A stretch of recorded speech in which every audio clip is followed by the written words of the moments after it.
Hello students, in previous video I have explained to you food, water, air which are required for living things, their survivals.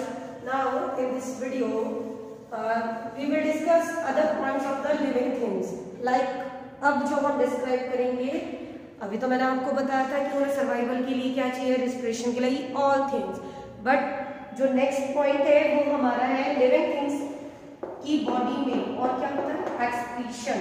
Excretion means to put out the waste from their bodies, कि जो waste है, अब आपने खाना खाया, पानी पिया, अब और भी चीजें हमारी बॉडी में इन्वॉल्व हो गई, तो जो वेस्ट है उसका बॉडी से निकलना बहुत जरूरी है। नाइट्रोजनस प्रोडक्ट्स होते हैं, एक्सेस वाटर होता है, तो वो बॉडी से कैसे रिमूव होगा, तो वो प्रोसीजर क्या है हमारा एक्सक्रीशन। तो एक्सक्रीशन को हम कैसे लिख सकते हैं, to removal the waste from the body. अब आपका एक्सेस वाटर है वो as a sweat, as a urine body से बाहर निकलता है। आपका फूड है जो जितना भी यूज होता है बॉडी में डाइजेस्ट हो जाता है। अदर जितना भी वेस्ट होता है वो आपका एज ए स्टूल पीसेस के रूप में आपकी बॉडी से बाहर हो जाता है, because we have a complex machine. हमारी जो बॉडी है एक मशीन है, अब मशीन में काम हो रहा है तो वेस्ट भी कहीं ना कहीं तो जाएगा। तो जो खाना आप खा रहे हैं वो डाइजेस्ट हो जाता है और एज ए पीसेस हमारी बॉडी से बाहर निकल जाता है। तो यही प्रोसेस हमारी क्या कहलाती है, एक्सक्रीशन। तो अभी प्रोसेस कैसे होती है, आप पानी पीते हो तो जितना पानी हमारी बॉडी को जरूरत होती है वो रखती है, फिर वो यूरिन के लिए as a urine, excess water as a urine, as a sweat हमारी बॉडी से बाहर निकल जाता है। स्वेट हमारी स्किन के थ्रू और यूरिन हमारे पूरा एक एक्सक्रीटरी सिस्टम है जिसमें आपकी किडनी, यूरिनरी ब्लैडर, यूरिटर्स, ये सब हमारे क्या होते हैं, इन्वॉल्व होते हैं। फूड है, आपका डाइजेस्टिव सिस्टम उसको डाइजेस्ट करता है और फूड को वेस्ट जो है वो निकाल देता है। ऐसे ही आप ऑक्सीजन लेते हो और CO2 गैस कैसे होती है, वो बॉडी से बाहर निकलती है, क्योंकि हम ब्रीथिंग प्रोसेस करते हैं, ऑक्सीजन जाती है, CO2 गैस हमारी बाहर निकलती है, तो उसके लिए हमारा पूरा एक रेस्पिरेटरी सिस्टम इन्वॉल्व है ना। तो ऑक्सीजन हमने नोज के थ्रू ली और CO2 गैस हमारी नोज के थ्रू बाहर आ जाती है, तो वो CO2 गैस भी है। तो ये भी क्या है, हमारा बॉडी से बाहर निकलना बहुत जरूरी है, क्योंकि अगर CO2 की अमाउंट हमारी बॉडी में ज्यादा होगी तो हम बीमार हो जाते हैं, है ना। अब है एक्सक्रीशन इन प्लांट्स, ये तो हमारा एनिमल्स में हो गया। अब प्लांट्स में आप देखते हो एक्सक्रीशन प्लांट्स में भी होता है। कैसे, जितना भी पानी प्लांट को चाहिए होता है उतना उसकी बॉडी रखती है, और एक प्रोसेस होती है प्लांट्स में ट्रांसपिरेशन। ट्रांसपिरेशन की प्रोसेस होती है, ये प्रोसेस प्लांट के हर हिस्सा करता है। प्लांट्स में आपको बताया था अभी फोटोसिंथेसिस होती है, तो उसमें स्टोमेटा भी होते हैं और लेंटिसेल्स, ये लेंटिसेल्स भी होती है।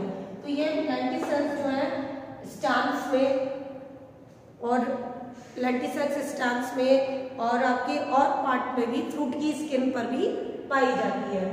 Transpiration, the loss of water from water vapour from the plant body.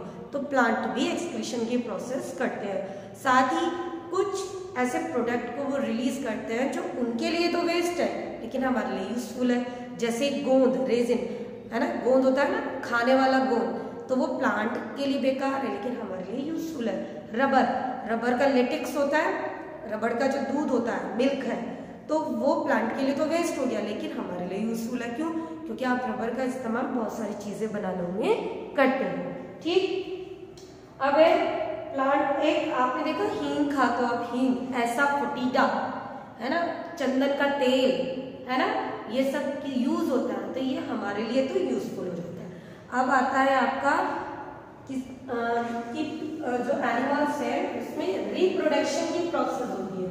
Reproduction की, उनके कुछ एनिमल्स अंडे देते हैं, कुछ बच्चों को जन्म देते हैं, है ना।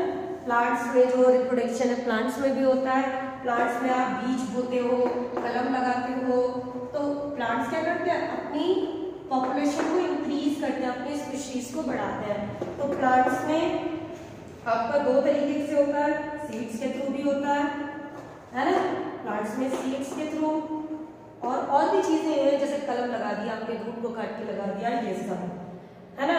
और एनिमल्स में कुछ एनिमल्स ओविपेरस होती हैं, ओविपेरस जो अंडे देते हैं, egg laying animals, oviparous egg laying जो अंडे देते हैं, लाइक हैन, बर्ड्स जितनी भी।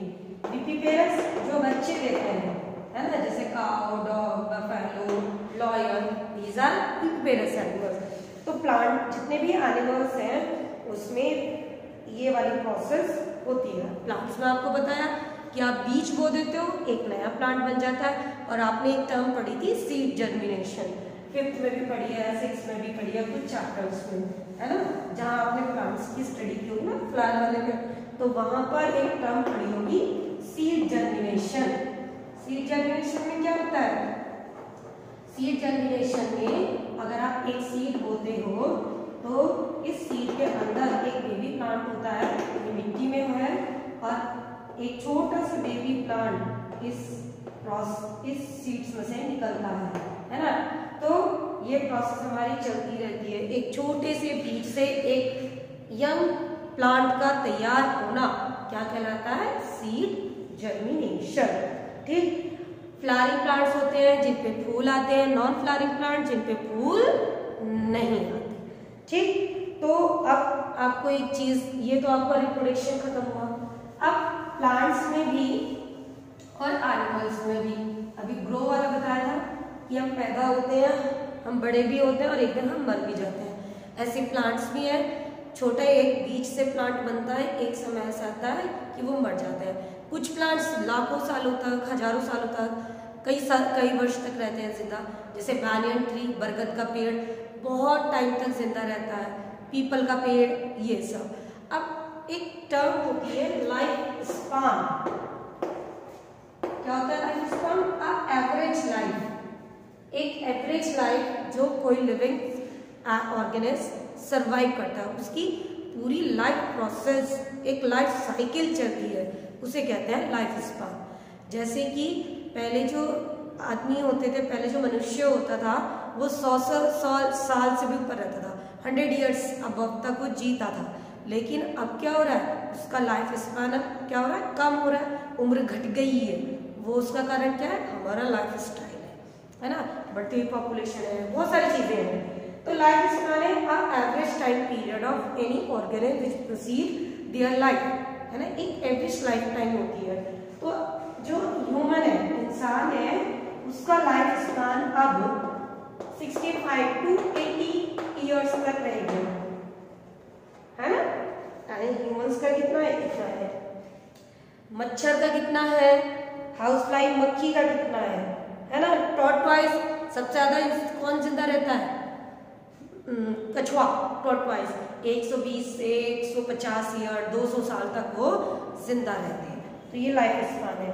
लिविंग थिंग्स की अपनी डेफिनेट शेप और साइज है, तो कॉमन है कि उनकी अपनी डेफिनेट शेप है, साइज है।